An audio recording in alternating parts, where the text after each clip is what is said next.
नेमकं काय आहे माहिती का, की कॉम्प्युटर म्हटलं की सॉफ्टवेअर, हार्डवेअर असे 2 विभाग माझ्यासारख्या सामान्य माणसाला कळतात.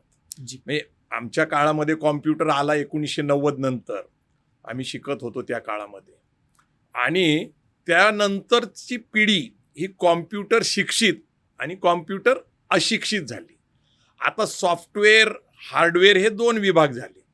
तुमचं नेमकं म्हणणं काय आहे? कारण कसं आहे की मल्टी स्किलिंग म्हटल्यानंतर सॉफ्टवेअर आणि हार्डवेअर दोन्हीही समजलं पाहिजे, किंवा तुम्ही थोडंसं विस्ताराने सांगा. कारण काय होतंय की तुम्ही ज्या क्षेत्रामध्ये काम करताय याच्यामध्ये अपवादात्मक लोक असणे शक्यता आहे. कारण आपण ज्यावेळेस म्हणतो की डिजिटलायझेशन ऑफ एज्युकेशन, तर हे सगळं जे ज्ञान आहे ते खूप व्यापक आहे. तुम्ही जे म्हणताय ते महत्त्वाचं आहे.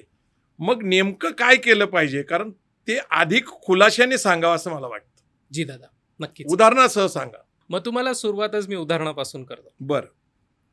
आपल्याकडे कॉम्प्युटर, लॅपटॉप, टॅब किंवा मोबाईल बरोबर.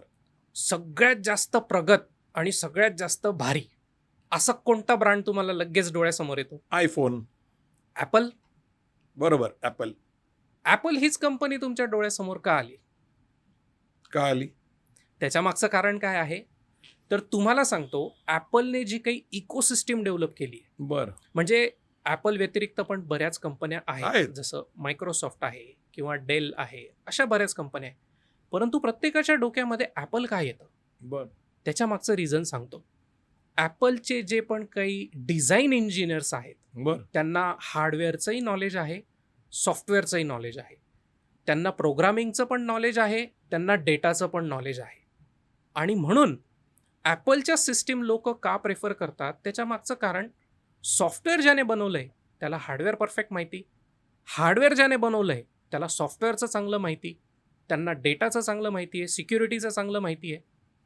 म्हणून काय होतं की ती जी काही त्यांची इकोसिस्टीम तयार झाली आहे, त्यामधनं जे पण काही आउटपुट ॲज अ प्रॉडक्ट म्हणून बनलेलं आहे, ते काय आहे? ते एकदम सुपेरियर आहे. त्याच पक्षात जर दुसऱ्या कंपन्या बघितल्या, तर काही कंपन्या जसं मायक्रोसॉफ्ट ही कंपनी पूर्णपणे सॉफ्टवेअर, ऑपरेटिंग सिस्टीम यांच्यावरती फोकस आहे. ते हार्डवेअर डिझाईन करतात का? तर नाही. इंटेल ही एक कंपनी की जी पूर्णपणे हार्डवेअर, चिप्स, मायक्रोप्रोसेसर हे मॅन्युफॅक्चर करते.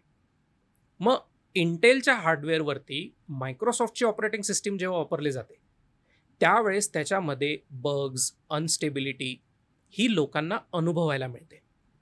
परंतु तीच ॲपलची सिस्टीम लोक का प्रेफर करतात मग? कारण त्याच्यामध्ये सॉफ्टवेअर डिझाईन करणारा आणि हार्डवेअर डिझाईन करणारा हा एकच व्यक्ती आहे. बरं. आणि म्हणून मी जे म्हटलो ना की मल्टी डिसिप्लिनरी, मल्टी स्किल्स हे असणं आता काळाची गरज बनलेली आहे. असं आहे.